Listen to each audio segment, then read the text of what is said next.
যত স্টাফ আছে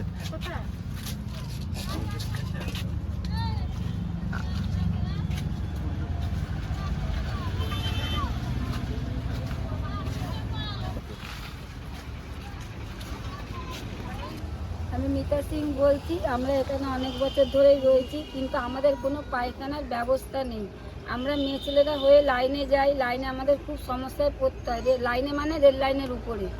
এখন পটিতে পায়খানা করে নিচ্ছে, কিন্তু এই বাচ্চাদের তো আর পটিতে করানো যায় না, এদেরকে নিয়ে তো ওই রেল লাইনের ওপরে। ওদেরকে ওখানে নিজে ঘরে রিক্সে করে কোথায় গাড়ি আসছে, আমরা ঘরে থাকি না, কাজে যাই, একাই যাই। এই অবস্থা, কোনো সময় অ্যাক্সিডেন্টও হয়ে যায় বাচ্চাদের নিয়ে পার হতে গিয়ে। তার জন্য আমাদের একটা পায়খানার ব্যবস্থা করে দিতে হবে।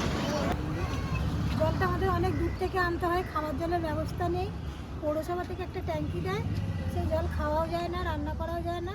3 বালতি করে জল পাই এতগুলো লোক। পাথর পড়ে থাকে, ইট পাথর পড়ে থাকে, আমাদের খুবই কষ্ট, খুব স্নানের কোনো যোগাযোগ ব্যবস্থা নেই। আমাদের সেই গঙ্গার ঘাটে গিয়ে আমাদের কাপড় জামা ধোয়াধুয়ি করতে হয়।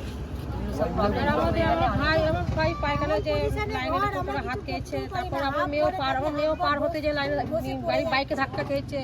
আমার ঘর থাকে না, আমরা সব কাজে চলে যায়, ধরো বাচ্চারা ঘরে থাকে, বাচ্চারা লাইনে যাচ্ছে, কোথাও গাড়ি ধাক্কা লাগছে, দেখতে যাচ্ছে না।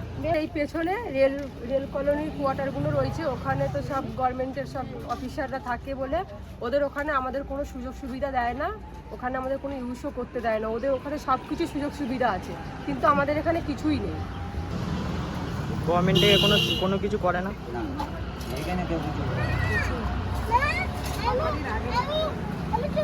তারপরে আমাদের এখানে এমন ঘর বানিয়ে দিয়েছে, পুরো ধস নেমে আমাদের ঘর ভেঙে পড়ে গেছে। আমরা টাকা খরচা করে আমরা ঘর বানিয়েছি, ঠিক আছে। আমার খুব অসুবিধা, আমরা তো কম পয়সা ইনকাম করি, আমরা মিউনিসিপ্যালিটিতে কাজ করি, 175 টাকা করে রোজ দেয়। ওতে আমাদের কি হবে? ঘরে বসে যা করে টুকটাক আলতার কাজ করি, ওতেই আমাদের সংসার চলে। আমার এমনি মাথার ওপর কেউ নেই, আমার হাজব্যান্ডও নেই মাথার উপর।